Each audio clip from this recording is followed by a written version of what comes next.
Welcome on in for a delayed but a needed episode from the Critics Collective on the reality show that is Love is Blind season 9. Wow. Went through a whole season. I didn't think I would go through a whole season. There's some ups and some downs. We did stream lives. If you want to watch my reaction on some of these episodes, go ahead and check that out. And you want to go episode by episode, go check that out. There's some other reality shows as we go through a reality check or whatnot. You got Keeping Up with the Kardashians, check that out as well. And what I'm going to do on this one is I'm going to review the whole season towards the end, and then I'm going to go ahead and review the reunion. All right. Now, why it took me as long as it did to talk about these things, maybe it's a foreshadowing of how I felt about the reunion. Maybe it's the fact that I'm a LA Dodgers fan and the World Series didn't go according to plan once again for the LA crew. But I digress. Hit the subscribe button, like, follow, comment in the comments. Let me know. And I'll probably say it again. What's the best season? If you could sit there and say, no, don't count out Love is Blind from Netflix. Check out season blah. No spoilers, but check this season out. Check out the reunion for this year, this whatever this season is, or what it could be France or UK or wherever, because they have different places they do this, but France and the UK part, I don't know about that. Where in the world is Carmen San Diego? Anyways, let me know. Right now for the reunion, first time me watching this reunion for this show. Now I've seen reunions before. Okay, plenty of shows have reunions, whether it was Flavor of Love, whether it was Big Brother, whatever. Shows normally do something like this, but most of the time it's to give you, the viewer, closure. It's to give closure to other issues in storylines, and just be messy. Let's be honest, just all out messy. When you watch shows like First 90 Days or shows like that for TLC, again, the messiness comes out, and it's interesting both ways, unintended. So for this one, you open up with a musical act. When you open up for a musical act, the production's already there. So yeah, it's clean, it's cut. Netflix, they know how to do this. Whoever's running these shows, I don't know, I'm maybe misspeaking, but I think it's called like Kinetic or something like that. But whoever's casting and running these shows, the showrunners, they know what they're doing. They're getting it. That's not an issue. You're hearing this artist, which is a new artist. Shout out to the new artist. Like, let's promote that. But then let's put the artist. Maybe I missed it. Let's put the artist's name. Did the artist have multiple songs on the season? Maybe that should be the thing. Maybe it should be, hey, be on this song, or be here musically for us. We're gonna sprinkle that in, so that way when we get to this song, it's familiar. We're like, man, we've been hearing this all season long, and now we get to see the person producing it, or the artist. Then that maybe there's some connection there. But to me, I get it. It was like almost like a wedding, because this season didn't have any weddings. It was like a wedding as people are coming towards the bottom of the stairs.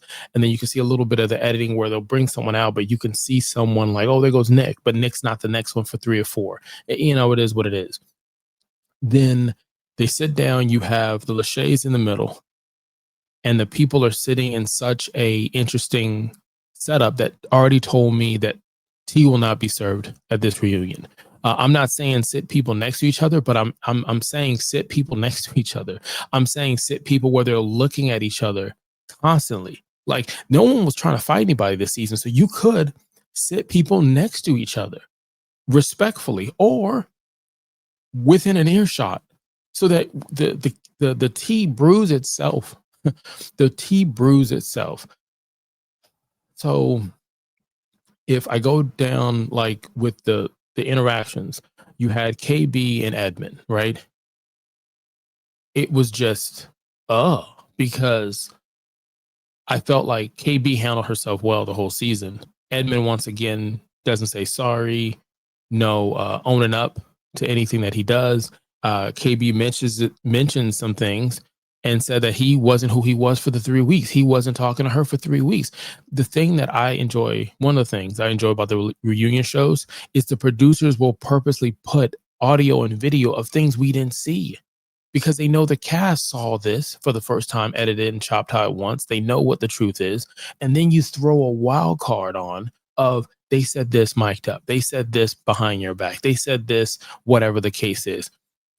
And the other thing about it is a lot of these individuals, as they got to the part where I guess the NDA allows them to talk, they were making the runs on podcasts saying completely different stories. So going back to KB and Edmond, Edmond doesn't take ownership for anything, and it just continues to pan that situation. There was no accountability for him believing that KB should have put out because of XYZ, and bravo that she didn't, because some of the other people did. And give or take how you feel about sexual relationships, they did, and none of them got married. So it was, they should have honestly put them on Too Hot to Handle, like come up with a Too Hot to Handle season that has, and that's another Netflix show that has couples that didn't work on other Netflix shows, and they just want to just throw them in that one. I think it'll work.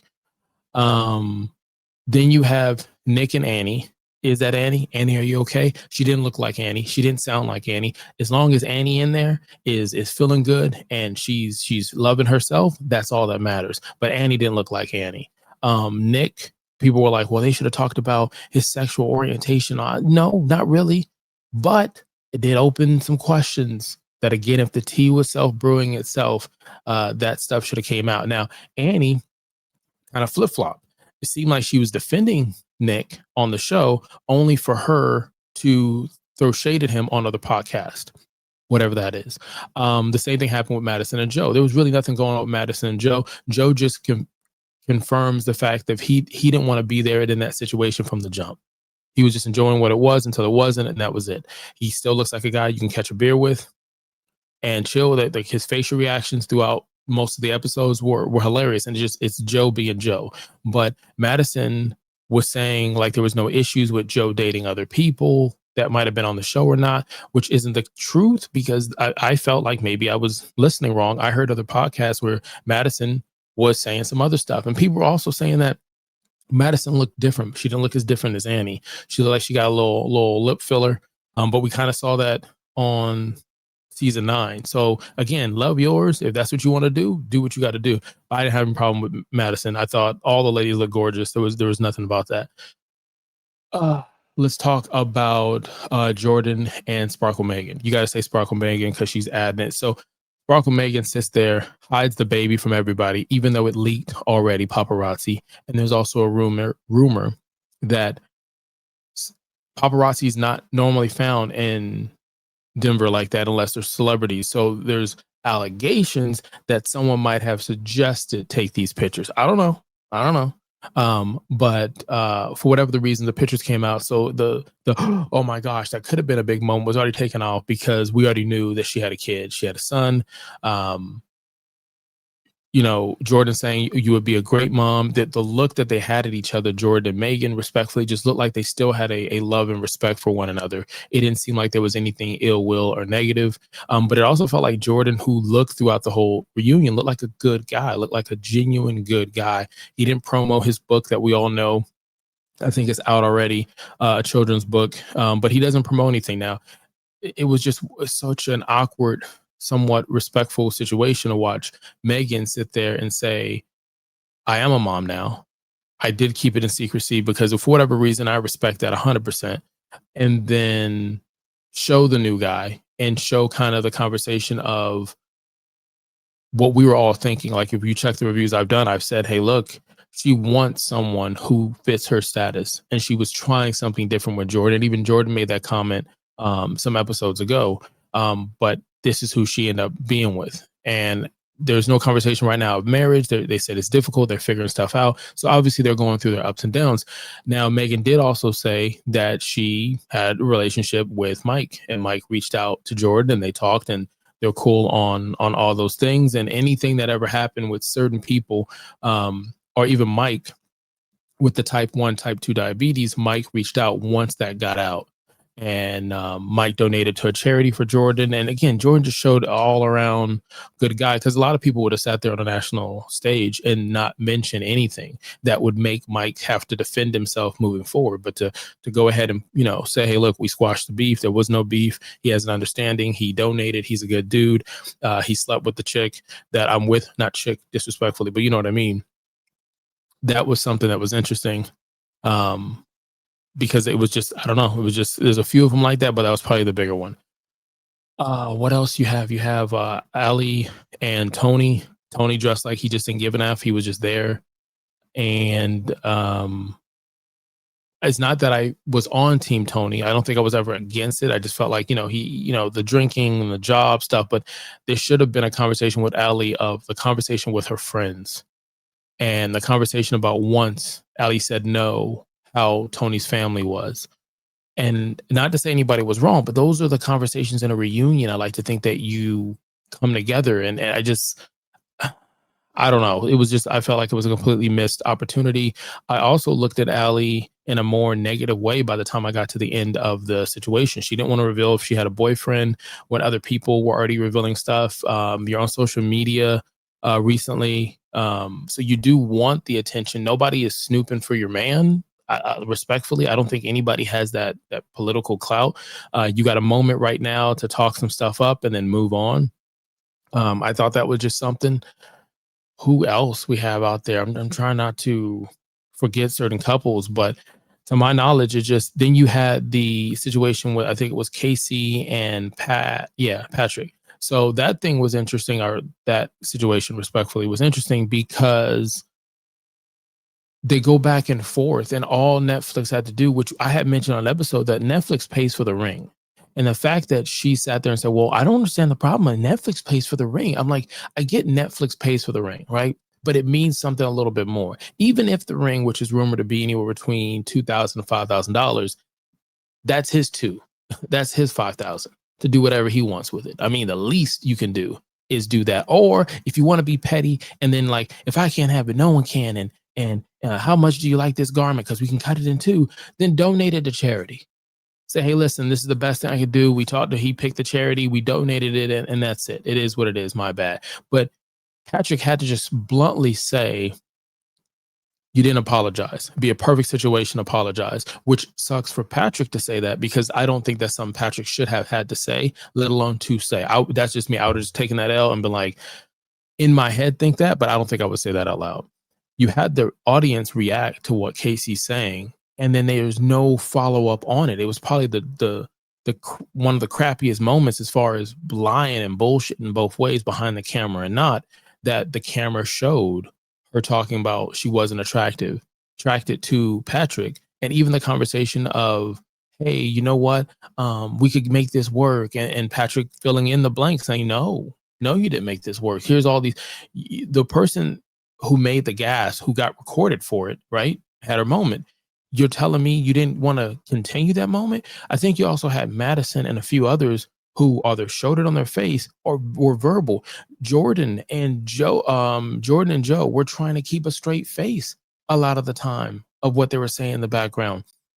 And I thought it was something, and it could have been something as far as what would have added to the tea that was already brewing in itself, but we didn't get anything in there. And that's it. Yeah, Madison, Joe talked about that.